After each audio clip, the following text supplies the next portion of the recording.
नमस्कार, आप देख रहे हैं BTV Live.in। मैं हूं अभिषेक मिश्रा। सुदीप पांडे अभिनय की दुनिया का वो नाम जिसने बिहार से मुंबई जाकर नाम रोशन किया बिहार का, और अपनी अदाकारी का जलवा भोजपुरी फिल्मों में भी बिखेरा और हिंदी फिल्मों में भी बिखेरा। हम बात करने यहाँ पहुँचे हैं, हमारे साथ होंगे सुदीप पांडे। लेकिन पृष्ठभूमि जरूरी है, भूमिका जरूरी है। सुदीप पांडे जी से बात करने से पहले, सुदीप पांडे जी अभिनय की दुनिया में न सिर्फ जाना पहचाना नाम है, अब उन्होंने सियासी पारी भी शुरू की है, सियासत में उन्होंने कदम रखा है। और दिलचस्प यह है कि सियासत में कदम रखते ही महाराष्ट्र की सत्ताधारी पार्टी एनसीपी ने उन्हें बड़ी जिम्मेवारी दी है। तो हम नहीं बताएंगे क्या बड़ी जिम्मेवारी दी है, सब कुछ हम सुदीप पांडे से जानेंगे। बिहार की सियासत को लेकर इन दिनों बिहार में हैं वो, और महाराष्ट्र की सियासत को लेकर भी, क्योंकि महाराष्ट्र में उनको बड़ी जिम्मेवारी मिली है, बिहार से ताल्लुक़ रखते हैं, तो सब कुछ समझने की कोशिश करेंगे। सर, सबसे पहले तो समय निकालने के लिए बहुत बहुत धन्यवाद बीटीवी के लिए। Thank you so much. आप तो एक्टर थे, आपकी कई फिल्मों को मैंने भी देखा, चाहे वो भोजपुरी फिल्में हो। एक फिल्म तो हाल ही में आई थी, तो हिंदी फिल्मों में भी आप अदाकारी का जलवा दिखा रहे थे। अचानक राजनीति में आने का फैसला? अचानक नहीं। देखिए, मैं पहले पढ़ाई किया और फिर मैं इंजीनियरिंग किया। इंजीनियरिंग करके मुंबई गया, मुंबई में नौकरी किया। फिर मैं अमेरिका गया, अमेरिका में नौकरी किया। फिर मैं फिल्म में आया। तो लोग तब भी यही पूछते थे कि अचानक फिल्म में कैसे आ गए। तो अचानक नहीं था, बचपन से एक्टिंग मेरा पैशन था। तो भले मैं पढ़ाई करता था, भले मैं अमेरिका गया, लेकिन मेरा लक्ष्य साफ था। अर्जुन की आँख की तरह मेरा था कि वापस आकर मुझे फ़िल्म ही बनानी है। लोग बोलते हैं कि नहीं, अमेरिका कोई आता है तो वापस नहीं जा सकते, और उतना वेल सेटल लाइफ में बड़ी बड़ी कंपनी का मैनेजर था, इतना वेल सेटल लाइफ छोड़कर कोई वापस नहीं जाता है। लेकिन जो मैं ठान लिया था, जो मेरा पैशन था, मैं अपने दिल की सुनता हूँ, उस पैशन को मैं फॉलो किया, मैं वापस आया ही।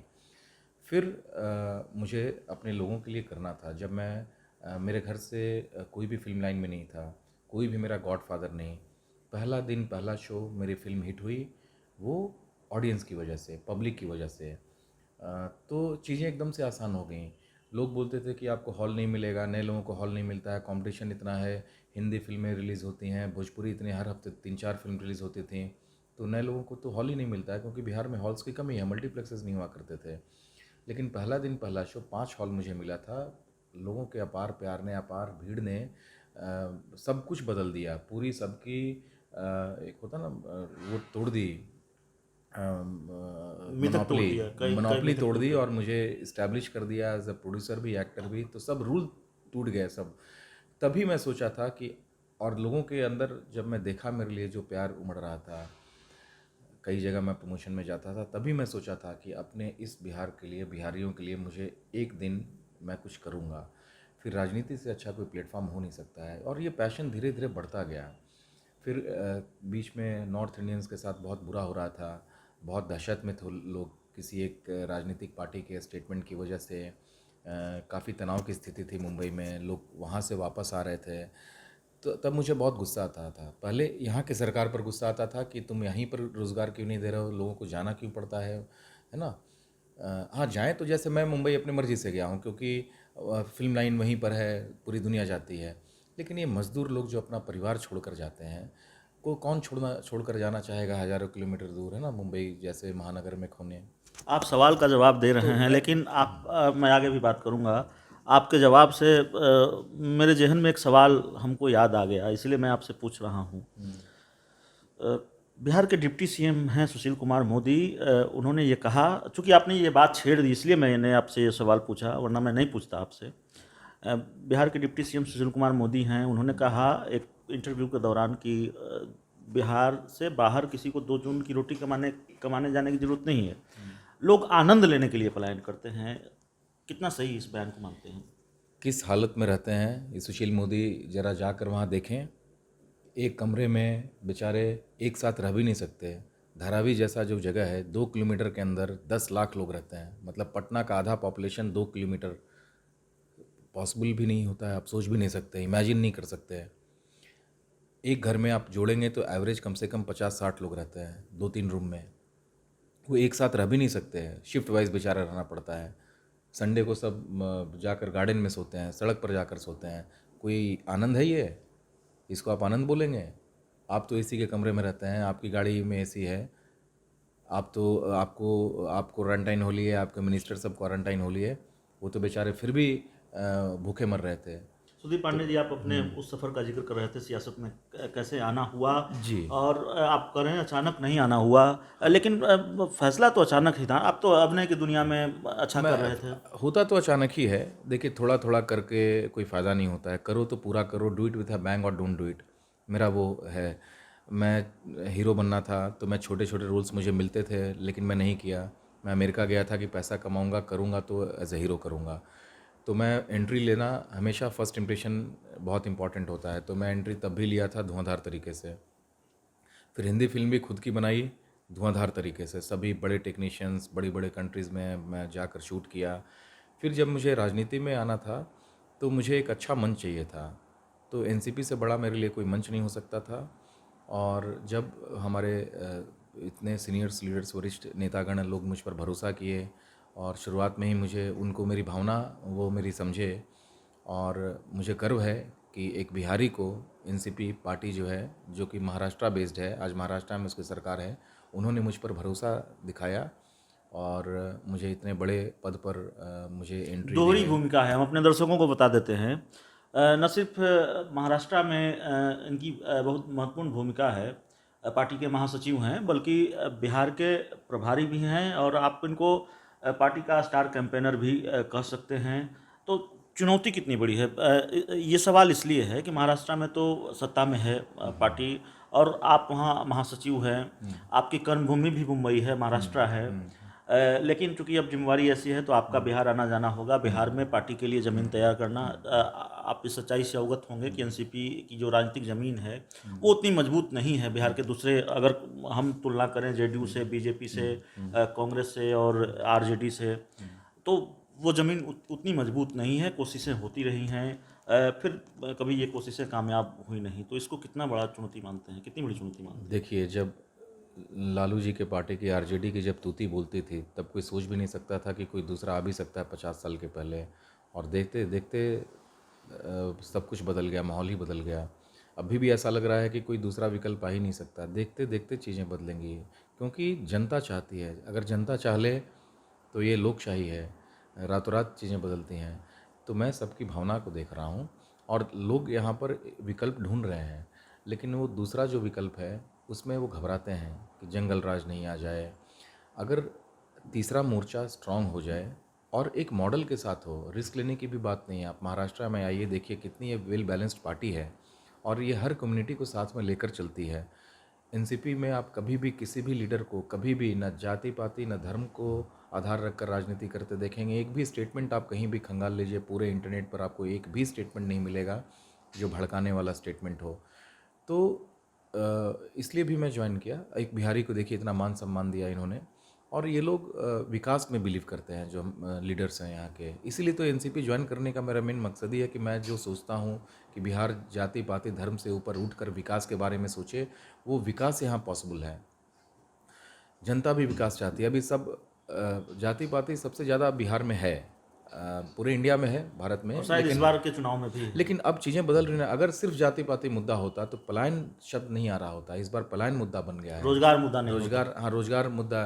तो लोग धीरे धीरे हो रहे हैं, लोगों को भी समझने में समय लग गया, 15 साल लग गया, लेकिन इन्होंने इतना ज़्यादा कर दिया, लोग समय देते चले गए। लोगों को भी पता है कि बिहार पिछड़ा हुआ है, तो भाई थोड़ा समय दे दो, पुराना गड्ढा भर रहे होंगे। अरे गड्ढा कब तक भरोगे? एक गड्ढा भरते हो, 4 गड्ढा खड़ा कर देते हो, खोद देते हो। तो अब लोग जान रहे हैं कि ये परमानेंट यही स्थिति रहने वाली है अगर कुछ नहीं बदला तो हम एक विकल्प लेकर आए हैं। इस बार हमको पता है कि कोई हम सरकार में नहीं आएंगे, लेकिन हम एक छाप छोड़ेंगे जिससे लोगों के मन में, लोगों को भी पता है कि कोई तीसरा भी नहीं अभी तुरंत एकदम से खड़ा हो सकता है, लेकिन एक छाप ऐसा छूटेगा जो लोगों के दिल में रह जाएगा, मन में रह जाएगा, एक चर्चा का विषय हम बन जाएंगे। बहुत महत्वपूर्ण सवाल है सर। सवाल ये है कि आप ये कह रहे हैं और उसी तरह की बात कर रहे हैं। दरअसल ये चुनाव युवाओं का चुनाव हम कहें तो आप एक तरफ हैं, पार्टी ने बड़ी जिम्मेवारी आपको सौंपी है। तेजस्वी यादव एक तरफ हैं, चिराग पासवान एक तरफ है, बाकी दूसरे राजनीतिक दल के नेता भी हैं। लेकिन युवाओं की बात करें तो आप जैसे कई लोग हैं, कई चेहरे हैं। आपने कहा कि बहुत कुछ नहीं हुआ, कई लोग ये बात कर रहे हैं और एक आम परसेप्शन है कि नीतीश कुमार को लेकर नाराज़गी है बिहार में। लोग ये मानते हैं कि जो होना चाहिए था वो नहीं हुआ। क्या नीतीश कुमार का विकल्प तेजस्वी यादव हैं? एक सवाल तो ये है, और दूसरा सवाल ये है कि जो 10 लाख रोजगार की बात कही गई है, आपने भी बाहर जाकर काम किया है, आपने भी काफ़ी संघर्ष किया, क्या वो एक फैसले से सरकार बनते ही संभव है होगा बिहार जैसे राज्य में? क्योंकि मेरी जानकारी में ऐसी कोई सरकार आई नहीं बिहार में और दूसरी जगहों पर। हास्यास्पद, हास्यास्पद, ऐसे सीरियस मौके पर ये लोग अभी भी जुमले दे रहे हैं। ये क्या पब्लिक को बेवकूफ़ समझ रखे हैं? हम बिहारी क्या बेवकूफ़ हैं? आप खुद सोचिए, 20 महीने इनकी सरकार थी, 3.5 साल पहले की बात बोल रहा हूँ। आधे मंत्रीगण इनके थे, आधी मिनिस्ट्री इनके पास थी, डिप्टी मिनिस्टर थे। तो आज अगर ये 10 लाख बोल रहे हैं, तब 5 लाख तो लोगों को दे दिए होते। अभी तो ये बोलते हैं कि महीने भर में हो जाएगा, तब तो इनको 20 महीना 20 गुना चांस मिला था। कितने लोगों को नौकरी मिला? तो इनका भी तो ट्रैक रिकॉर्ड मालूम ही है ना भाई, मौका मिला ना, ट्रेलर तो इन्होंने दिखा दिया है ना कि ये कुछ नया लेकर नहीं आने वाले हैं। दूसरी बात कि अगर तेजस्वी यादव आते हैं तो उनके ऊपर एक नकेल कसने का काम आगे एक तीसरा मोर्चा कर सकता है, जो कि एनसीपी ही हो सकता है। मतलब तेजस्वी यादव और तेजस्वी की सरकार बनी तो असली विपक्ष की भूमिका में एनसीपी होगी। अदरवाइज़ वो फिर डिक्टेटरशिप होगा, फिर वही हिटलरशाही हो जाएगी, फिर वही जंगल राज होने का चांस है। बहुत कुछ चिराग पासवान को लेकर क्या राय है? वो तो आपके पैसे से भी रहे हैं, वो तो अभिनय की दुनिया में भी रहे हैं। एक रिस्क हो जाता है, क्योंकि बहुत ज़्यादा अभी मुझे एग्रेसिव लग रहा है उनका राजनीति। और वो मुझे लग रहा है कि वो सिर्फ एक मोहरा है जो यूज़ किए जा रहे हैं बीजेपी का, तो वो पासा कुछ भी पलट सकता है किसी भी तरीके से। तो ऐसे हम लोग को खेलने वाले लोग नहीं चाहिए, हमको विकास के लिए सोचने वाले लोग चाहिए। आज बीजेपी चढ़ा दी तो उनके खिलाफ बोल दिए कल उनको, तो ये लोग तो मोहरे हैं। मोहरा से आप राजा बनने की उम्मीद नहीं कर सकते हैं। और यथा राजा तथा प्रजा, जब खुद उनकी सोच है, खुद राजा ही आपका लीडर ही मोहरा है, तो बाकी लोग उनके कार्यकर्ता क्या रहेंगे? एक सवाल यह भी है कि सुदीप पांडे अब चूंकि राजनीति में आ गए हैं और बहुत महत्वपूर्ण जिम्मेदारी संभाल रहे हैं एक बड़ी पार्टी के लिए। महाराष्ट्र में बड़ी पार्टी है, सत्ताधारी पार्टी है एनसीपी। चुनाव लड़ना हो तो सुदीप पांडे बिहार को चुनेंगे या मुंबई को चुनेंगे, महाराष्ट्र को चुनेंगे? मैं जो भी चुनूँ, जहाँ भी रहूँगा, मैं अपने बिहारी भाइयों की मदद करूँगा। हमारे जितने भी बिहारी भाई आते हैं, मेरा राजनीति में आने का मकसद ही है सेवा करना। बाकी सब तो एक करियर समझ कर गया था, ये मैं करियर नहीं समझता हूँ। करियर तो मेरा मूवी लाइन में है। अभी भी मैं 4 फिल्म साइन करके बैठा हूँ। जब लोगों को पता चला कि मैं वापस भोजपुरी फिल्म करने वाला हूँ, तो 4 फिल्म मेरी रेडी है। मुझे ज़रूरत नहीं थी। अगले इंटरव्यू में उसी प्लान पर बात होगी। तो हम सुदीप पांडे सर को छोड़ने वाले नहीं हैं। फिलहाल राजनीति पर बात हो रही है। तो एक आखिरी सवाल है हमारा इस इंटरव्यू में। मुश्किल, आपने अभिनय की दुनिया में भी काफ़ी स्ट्रगल किया और आपने बेहतर किया। मुश्किल कौन सा सफ़र लगता है? मुश्किल क्या लगता है, राजनीति या अदाकारी? राजनीति और अदाकारी दोनों बहुत आसान है, क्योंकि यहाँ पर सिर्फ दर्शकों का प्यार, आपको दिल जीतना है। बाकी काम तो दर्शक कर देते हैं, लोग कर देते हैं। तो मुझे बस अपनी भावना को, हम सच हैं वो लोगों को दिखाना है, इतना मेहनत मुझे करना है। बाकी तो जनता मेहनत कर देती है, आपको तो फिर कुछ करना ही नहीं पड़ता है। तो जनता मेहनत करती है, जनता का प्यार मिलता है, लोगों का प्यार मिलता है, तो एक अदाकार सफलता के आसमान तक पहुंचता है। और इसी जनता का प्यार मिलता है तो एक सियासतदान भी सफलता के आसमान पर पहुंचता है, सियासत की ऊंची से ऊंची कुर्सी पर बैठता है। ये देश ने देखा है और सच यही है। तो इस पूरे इंटरव्यू में इतना ही। सुदीप पांडे जी से हमारी बातचीत आगे भी जारी रहेगी और एक नए इंटरव्यू में हम आपके इनका जो सफ़र रहा है, इनका जो संघर्ष रहा है, ये वादा हम करते हैं कि वो भी बताएंगे। बहुत बहुत धन्यवाद।